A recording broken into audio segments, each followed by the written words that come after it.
Paul and Daphna and the dogs, Ziggy and Marley, are taking me for a drift down the Snake River. It's a beautiful day, warm and sunny, with little to no wind. It's an amazingly beautiful September day.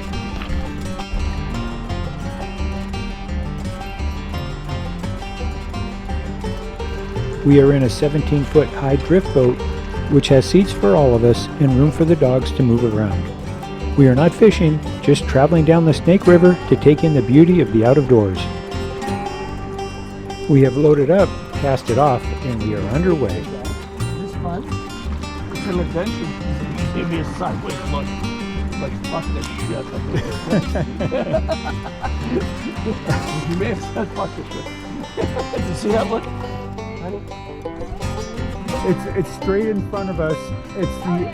There you go. So what do we know about the Snake River? The Snake River begins in Yellowstone National Park in Wyoming. It makes its way across southern Idaho before turning north along the Idaho-Oregon border. The river then enters Washington and flows to the west of the Columbia River and is an important source of irrigation water for potatoes, sugar beets, and other crops. It's got to be just a few inches, right? First boat, babe. First boat you've ever had. Maybe like 6 inches. It doesn't matter because I don't have the depth meter either. It's all kind of visual. Got to read the water. The Snake River is the 12th largest river in the United States and is about 1,000 miles long. The Snake River is the Columbia River's largest tributary, contributing about 1/5 of the Columbia's total outflow into the Pacific. In 1805, while searching for a route from the eastern United States to the Pacific, it is believed that Lewis and Clark became the first non-natives to see the river. Fur trappers explored more of the watershed and drove the beaver populations to near extinction as the Americans and British vied for control over the Oregon Territory.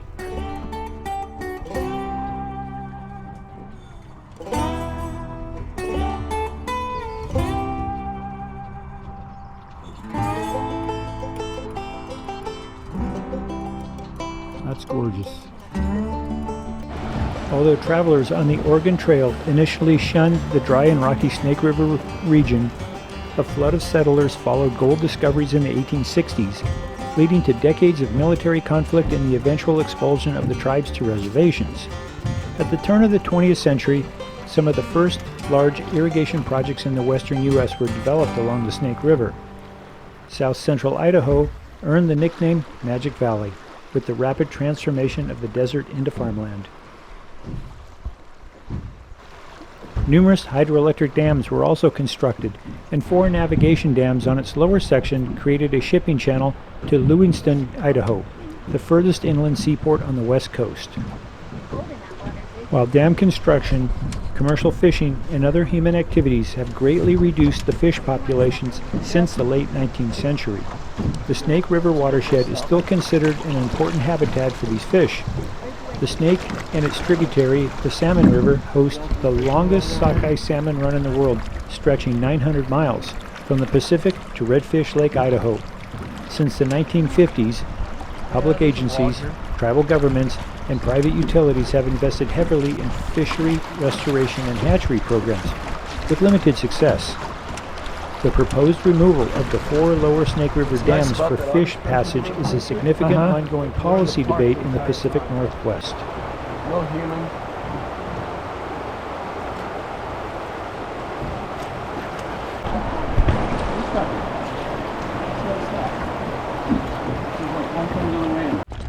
Snake River salmon and steelhead begin their life's journey high in the mountains of central Idaho, northeast Oregon, and southeast Washington. Then they head out to sea. After several years, they return to their natal rivers to spawn, which is an island journey of more than 900 miles. The fish returning to the headwaters of Idaho's Salmon River spawn at higher elevations than any other salmon and steelhead in the world.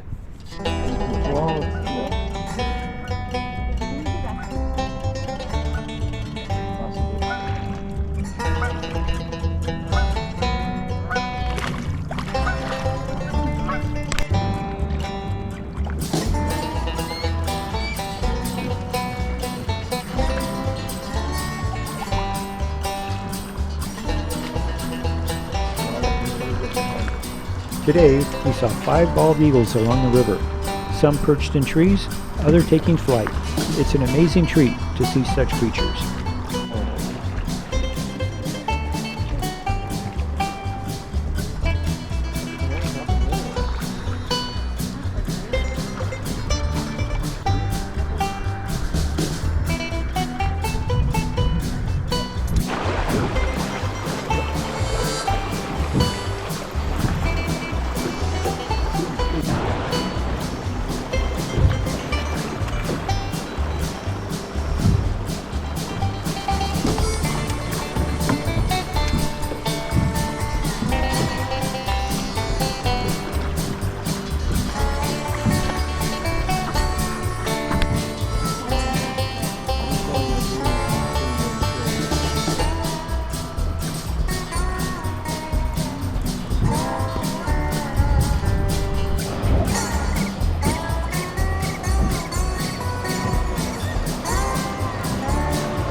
It kind of doesn't matter, but it kind of does matter. You ultimately go from a deeper looking one. Let's check out the irrigation system here that they used to have. Mm-hmm.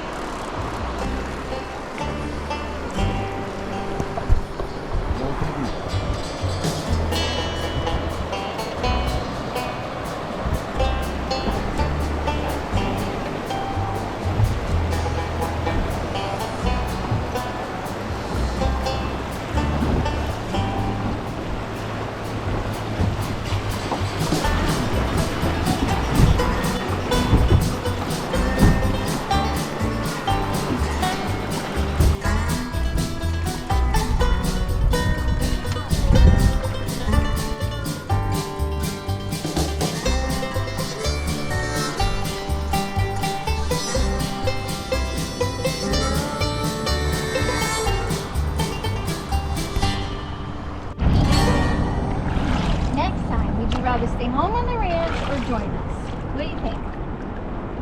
I think he looks happy right now. Yeah. Home ranch? Ranch home?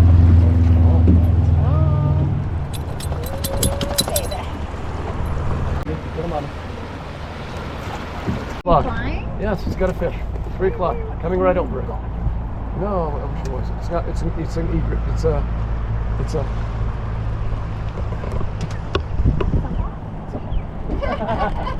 egret.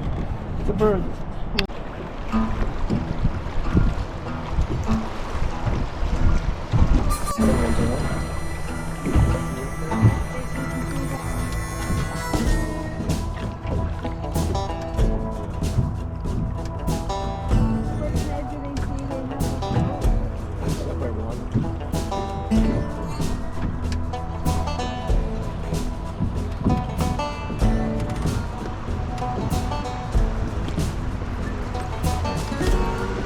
Four.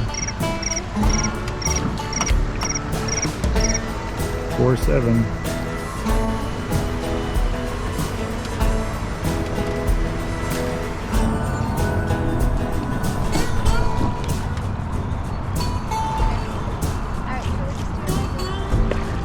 Ziggy took my seat.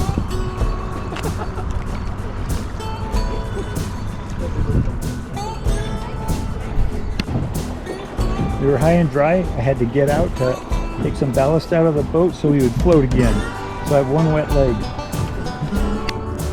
We're almost to the boat ramp, so this is the last of our Snake River Drift.